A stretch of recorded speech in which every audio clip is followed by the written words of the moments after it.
So here's a challenge that a bicycle company called Vermouth faced. What do you do when the shipping companies don't take care of the bicycles? Their problem was that in transit, the boxes were getting damaged and the bikes were getting damaged. They were getting thrown on and off of transports, and they were getting mishandled in the warehouse. So what can you possibly do? What could you do? One answer might be to put more packing inside the boxes. Obviously, you'd increase the amount of waste and probably the amount of cost. You could reinforce the boxes, maybe have titanium boxes. That, of course, would also increase waste and weight and cost. They already probably knew that if you print the words "handle with care" on the box, it makes no difference whatsoever. So what did they do? They made it look like the boxes contained a television, because when people think they're carrying a television, they carry it more carefully. That's pretty creative. It's innovative. It's entrepreneurial. That's not the only challenge that businesses have faced and come up with creative answers. Here's another one. Hanna-Barbera, at the height of the animation boom, had a problem. The cartoons were popular. They needed to make more of them, but they needed to make more cartoons in less time and with less cost. Now, the problem in cartoon making at that time is that the animations were hand-drawn. There was a very close relationship between sort of man-hours and producing cartoons. If you want to produce more cartoons, you have to have more people doing more drawings. So how on earth can you produce more cartoons in less time with less cost? They gave them neckwear.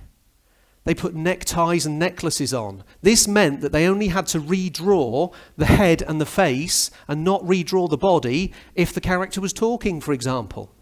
It meant that they only had to redraw the head whenever anybody was talking.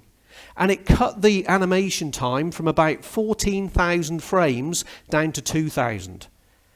They did a 7-time uplift on their productivity. That's pretty innovative, that's pretty creative, that's pretty entrepreneurial. It's a great solution.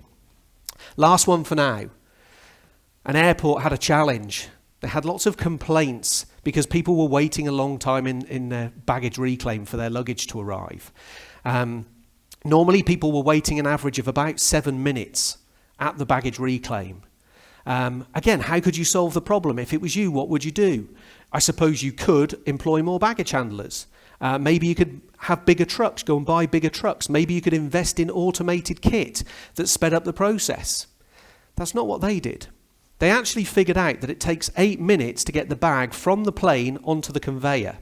At the time, they had a 1-minute walk followed by a 7-minute wait. So what they did was they rerouted the passengers. They gave them a 7-minute walk with a 1-minute wait.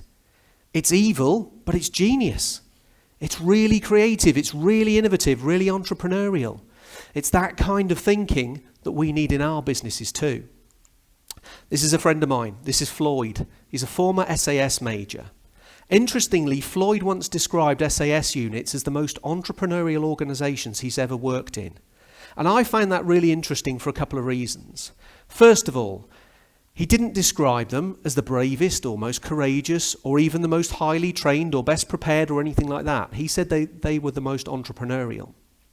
Also, this is a guy who's worked in startup businesses, with tech startups, global blue chip companies, elite sports teams, and yet he still describes the SAS as the most entrepreneurial organisation.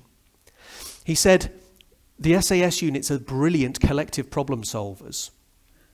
The reality behind enemy lines is that they literally don't know what's going to happen in 5 seconds' time. He said you can have the best reconnaissance, best intelligence on earth, you still don't know what's going to happen in 5 seconds' time. And he said, as a leader, I don't know if I've got the answer, but I'm pretty sure we have. That was his faith in them as a collective problem-solving unit. You've seen lots of examples of great ideas, people coming up with great ideas. But ideas are not solutions. And what you'll probably also know from your own life experiences, ideas are probably the easy bit. Executing those ideas, that's the real trick.